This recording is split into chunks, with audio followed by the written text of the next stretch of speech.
Good morning, everyone. This is day 14 of my intermittent fast. Today I want to talk about, I'm going to get right into it, about our revenue models and how much money we should be making. One question I get asked as I've been consulting and working with people of all different industries, all different businesses, is that what should I be making, per hour? What should I be doing? How much should I be charging? So, and this goes across from the consultants, people who are working hour to hour, right? When you're consulting, coaching, mentoring, to people that are doing project-based work where you're getting, you're submitting a proposal and getting a quote or submitting a proposal and putting that a quote for your time, right? To do certain work for vendors, whatever that may be. So it's important to know how much money you should be making per hour. And the way I found out to figure this out is that what you do is you first look at your expenses, your personal expenses and your business expenses. You put that all together, right? And you figure it out per month. So if it's your internet, your food, your cell phone, all that stuff needs to be figured out and break it down to a month expense. So if you have to multiply it out by 4, like if you pay per week, and you have to multiply it by 4. If you pay bi-weekly, multiply it by 2. If it's already in a monthly charge, then just keep it as is. And bring it up to a month expense. So your internet, a month expense, your phone, your cell phone, your work phone. And figure out all your expenses, right? Break them out and then get a grand total. And that, like I said, for your personal as well as for your business. So then what you want to do is you want to divide that out, right, by 4. Now we figured out, how much your expenses you have. Now we're going to figure out how much you should be making per hour, and we'll break that down. And this is kind of a little bit more of a task, because you have to figure out and you have to know how many hours you want to work per day, how many days you want to work per week. Right? You have to know that. You have to set, your set hours. So if you want to work 5 hours per day because you have family and you want to do other things, if you want to work 8, you have to know that. Now if you want to work 7 days a week, you have to know that. Or if you want to work 4 days a week, you have to figure that out. And it depends on your industry. You have to be realistic. And this is where you look at SMART goals, right? But you have to be realistic on, is it feasible? Is it feasible for me to only work 1 day a week and charge someone, $10,000 an hour? No, it's not. For my industry and what I do, I have to be logical. I have to figure this out for what I want. So let's kind of break this down and show you. So say, for example, you only want to work 5 hours a day, 5 days a week. So you know that. So you divide out your expenses by 4, so it gives you your weekly total. So that's how much your expenses cost per week. So then what you divide it out, say, like I said, you want to work 5 days, you divide that out by 5, and you divide it out by 5 again. Right? So that's going to be the first 5 is going to be the number of days you want to work per week, and the next 5 is how many hours you want to work per day. And that will bring you down to your total hourly rate if you're using this formula. Now, of course, change the numbers to what you want. You want to work 4 days a week and 4 hours a day. You figure that out. That will give you the correct amount that you should be charging on your floor. So if you work that optimal hours, you shouldn't be going less than that. Now, the reason why I say that's your floor is because that at least will cover your expenses. So say you divided it out and your floor is $50 an hour.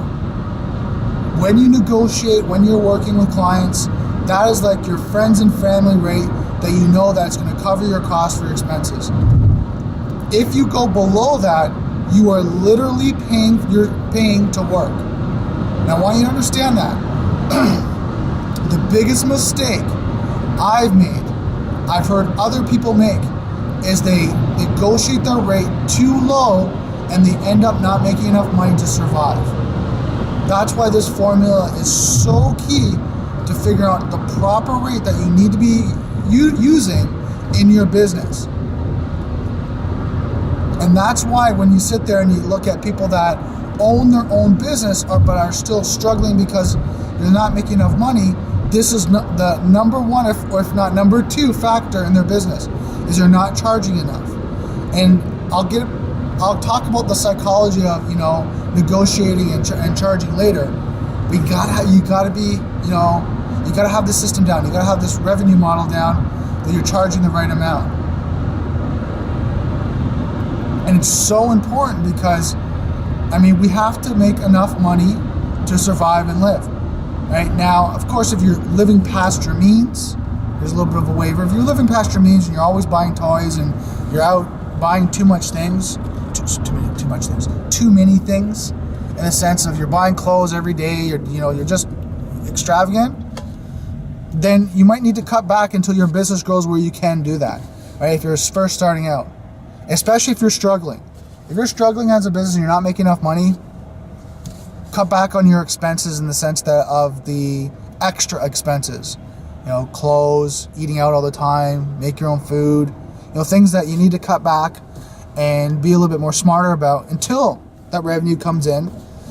And then when that revenue comes in, then you can, be a little bit more extravagant and pay for things, and because the revenue's coming in and it's coming in on a consistent basis. So I hope that makes sense. It's very important, very, very important you know this, right? And like I said, this is your floor. Now your ceiling can be as high as you want, right? Your ceiling could be, if it's $50 an hour as your floor and you can't go below that, your ceiling could be $150. If you figure that your value, the amount of value you're giving to someone is $150 worth, then charge that. And then of course do some market research, right? And let's give you an example. Say you're a personal trainer. It'll be very hard in your market to charge $200 an hour for personal training. You'd be one of the top echelon trainers in the world for charging $200 an hour for training. But if you're in the kind of the mainstream of personal trainers, you'd be way out of the ballpark, and people wouldn't want to hire you. The regular kind of clients that you're looking for won't want to hire you because it's just too expensive to train properly. And what I mean by properly is most people need, 2 sessions per week, and they need at least 3 to 6 months of training to get to an optimal level. So some people, I'm going to tell you, majority of people cannot afford $200 a session 2 times a week, 4 times for 4 weeks. That's expensive. What are we looking at?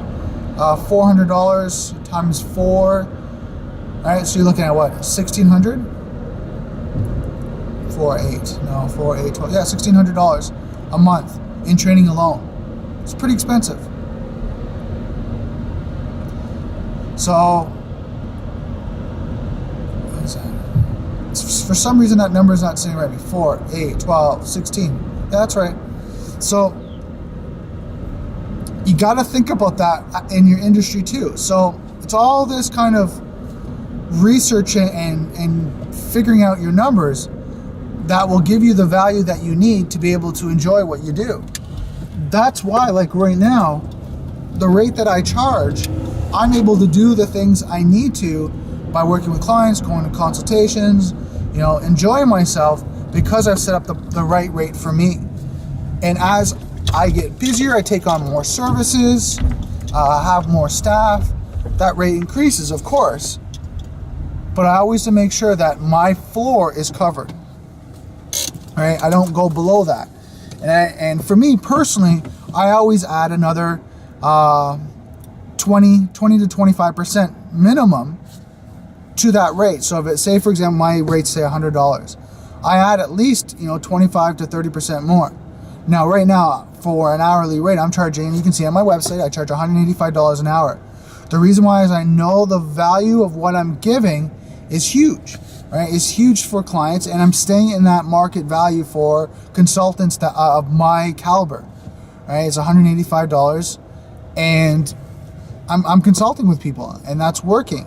I don't want to go too low because, again, when you go too low, if you go to $100, $120 an hour, you get a lot of people that come in and might not appreciate that value and might not take it. And then they need a couple sessions, right, to consult with. And I want to get people that are clear, concise, they know the time, they know the value, and they get in there.